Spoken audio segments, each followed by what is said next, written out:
ಪ್ರಾಚೀನ ಕಥಾಜಂಗಮ ಕಥಾ ಸಂಪ್ರದಾಯದಲ್ಲಿ ಮೌಖಿಕ ಕಥೆ ಹೇಳುವ ತಂತ್ರವಾಗಿದ್ದು ಭಾರತದ ಆಂಧ್ರಪ್ರದೇಶ, ತೆಲಂಗಾಣ ಮತ್ತು ಕರ್ನಾಟಕದ ಹಳ್ಳಿಗಳಲ್ಲಿ ಇದನ್ನು ಪ್ರದರ್ಶಿಸಿದ ಕಥೆಗಾರ್ತಿ ಶಾಂತಮ್ಮ ಪ್ರಾರ್ಥನೆಗಳು, ಏಕವ್ಯಕ್ತಿ ನಾಟಕ, ನೃತ್ಯ, ಹಾಡುಗಳು, ಕವಿತೆಗಳು ಮತ್ತು ಹಾಸ್ಯ ಜನಪದ ಕಲೆಯಲ್ಲಿ ಅಲೆಮಾರಿ ರಂಗದ ಬುರ್ರಾ ಕಥೆ ಒಂದು ಜನಪ್ರಿಯ ಕಲಾ. ಇಂತಹ ಅಪರೂಪದ ಕಲೆಯನ್ನು ಗ್ರಾಮೀಣ ಭಾಗದಲ್ಲಿ ಉಳಿಸಿ ಬೆಳೆಸುತ್ತಿರುವ ಅಲೆಮಾರಿ ಜನಾಂಗದ ಬುರ್ರಾ ಕಥೆಗಾರ್ತಿ ಶಾಂತಮ್ಮಗೆ ಈ ಬಾರಿಯ ಕರ್ನಾಟಕ ರಾಜ್ಯೋತ್ಸವ ಪ್ರಶಸ್ತಿ ನೀಡಬೇಕು ಎಂದು ಬುಡ್ಗ ಜಂಗಮ ಸಮಾಜದ ಜಿಲ್ಲಾಧ್ಯಕ್ಷ ಪಂಡಿತ್ ಶಿರವಾಡಿಗೆ ಮನವಿ ಮಾಡಿದ್ದಾರೆ.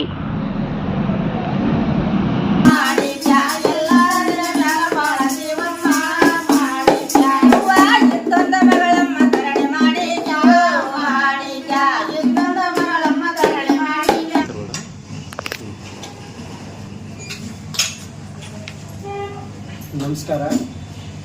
ಇವತ್ತು ಸುದ್ದಿಗೋಷ್ಠಿ ನಡೆಸುವ ವಿಚಾರ ಏನಂತಂದರೆ, ಈಗ ಬುರ್ರಕಥೆ ಶಾಂತಮ್ಮನವರು ರಾಮತೀರ್ಥ ಗ್ರಾಮದವರು, ತಾಲೂಕು ಚಿತ್ತಾಪುರ, ಜಿಲ್ಲೆ ಕಲಬುರಗಿ. ಯಾಕಂತಂದರೆ ಇವರು ಸುಮಾರು ಒಂದು 39 ವರ್ಷಗಳಿಂದ ಈ ಜಾನಪದ ಕಲೆಯನ್ನು ಉಳಿಸಿ ಬೆಳೆಸುತ್ತಾ ಬಂದಿದ್ದಾರೆ.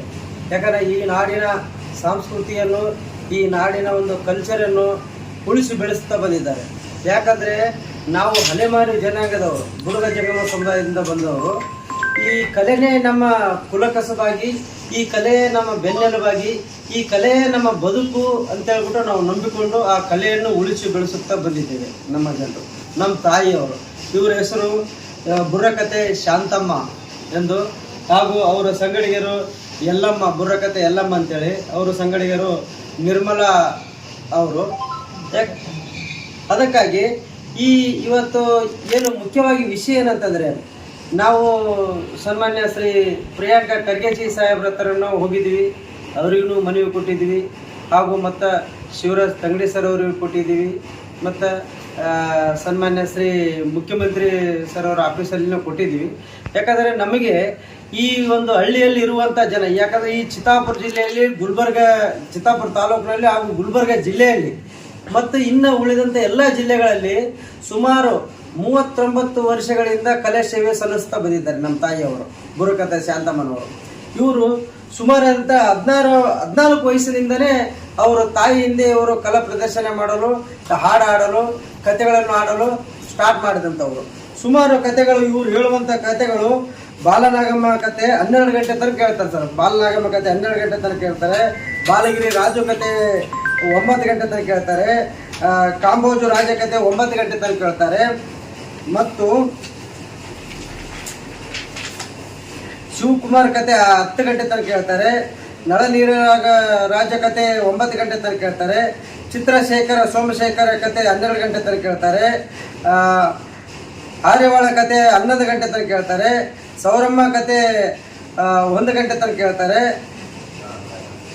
ಯಾನಗುಂದಿ ಮಾಣಿಕ್ಯಮ್ಮ ತಾಯಿಯವರ ಕತೆ 1.5 ಗಂಟೆ ತನಕ ಹೇಳ್ತಾರೆ. ನಾಲ್ವಾರ ವಕೀಲ ಸಿದ್ದಣ್ಣ ಕತೆ 1 ಗಂಟೆ ತನಕ ಹೇಳ್ತಾರೆ. ಯಲಸತ್ತಿ ತಿಪ್ಪಾರೆಡ್ಡಿ ಕತೆ 1 ಗಂಟೆ ತನಕ ಹೇಳ್ತಾರೆ. ರೇಣುಕಲಂ, ಈ ರೀತಿ ಹಲವಾರು ಕತೆಗಳನ್ನು ತೆಲುಗಿನಲ್ಲಿ ಮತ್ತು ಕನ್ನಡದಲ್ಲಿ ಹೇಳ್ತಾ ಬಂದಂಥವರು. ಅದಕ್ಕಾಗಿ ಯಾಕಂದರೆ ಈ ಇಡೀ ರಾಜ್ಯದಲ್ಲಿ ಎಲ್ಲ ಕಡೆನೂ, ಎಲ್ಲ ಜಿಲ್ಲೆಗಳಲ್ಲೂ ಹಲವಾರು ಕಾರ್ಯಕ್ರಮಗಳಲ್ಲಿ ಇವರ ಕಲೆಯನ್ನು ಪ್ರದರ್ಶನ ಮಾಡುತ್ತಾ ಇವರ ಕಥೆಗಳನ್ನು ಹೇಳುತ್ತಾ ಬಂದಿದ್ದಾರೆ. ಕಥೆಗಳು ಯಾವ ರೀತಿ ಅಂತಂದರೆ, ಮೊದಲಿನಲ್ಲಿ ವಿಡಿಯೋ ಇರಲಿಲ್ಲ, ಟಿವಿ ಇರಲಿಲ್ಲ, ಏನೂ ಇರಲಿಲ್ಲ. ಅಂತಹ ಸಮಯದಲ್ಲಿ ಎಲ್ಲೇ ಆಗಲಿ, ಏನೇ ಒಂದು ತೊಟ್ಲಲ್ಲಿ ಹಾಕುವ ಕಾರ್ಯಕ್ರಮ ಇದ್ದರೆ ಆ ಕಾರ್ಯಕ್ರಮದಲ್ಲಿ ಕರೆಸಿ ರಾತ್ರಿ ಬೆಳತನಕ ಇವ್ರಿಗೆ ಆಡಿಸೋರು. ಮತ್ತು ಯಾವುದೋ ಮದುವೆ ಇದ್ದರೆ ಮದುವೆಯಲ್ಲಿ ಆ ಜಾಗದಲ್ಲಿ ಕರೆಸಿ ಆಡಿಸೋಂಥವ್ರು. ಒಂದು ವೇಳೆ ಎಲ್ಲಾದರೂ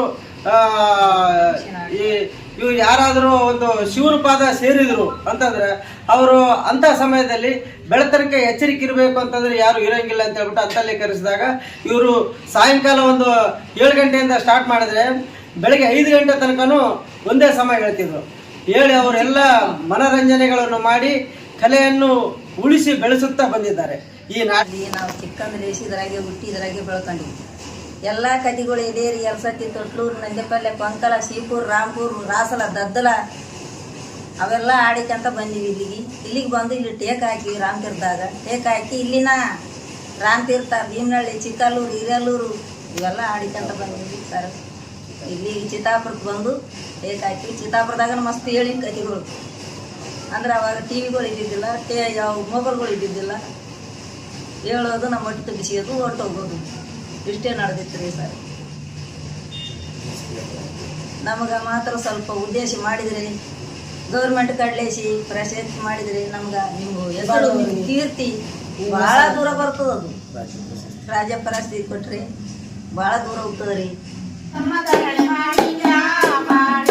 ತಾಯಿಯೇ ದೂರ ಕೊಟ್ರೆ ತಾಯಿ ದೂರ ಮಾಡಿದ್ದಾಳ,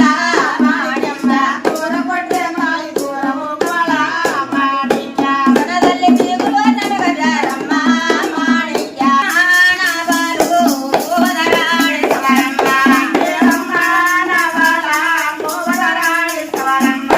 ನೀರಿಯ ಹುಟ್ಟಿದ ಬೆಳೆದಿದ್ದ ಎರವಳ ಗಡ್ಡೆಗೆ ಸವರಮ್ಮ, ತಾಯಿಯೇ ಎಳಮದಿನ ಮಣ್ಣದವರಮ್ಮ, ಎಳಮದತ್ತಿಗದವರೇನ ಕ್ಷಣ ಕ್ಷಣದ ಸುದ್ದಿಗಳಿಗಾಗಿ ವಾಯ್ಸ್ ಆಫ್ ಚಿತ್ತಾಪುರ ಸುದ್ದಿ ವಾಹಿನಿಯನ್ನು ಸಬ್ಸ್ಕ್ರೈಬ್, ಲೈಕ್ ಮತ್ತು ಫಾಲೋ ಮಾಡಿ. ಹೊಸ ಸುದ್ದಿಗಳ ನೋಟಿಫಿಕೇಶನ್ಗಾಗಿ ಬೆಲ್ ಬಟನ್ ಕ್ಲಿಕ್ ಮಾಡಲು ಮರೆಯದಿರಿ.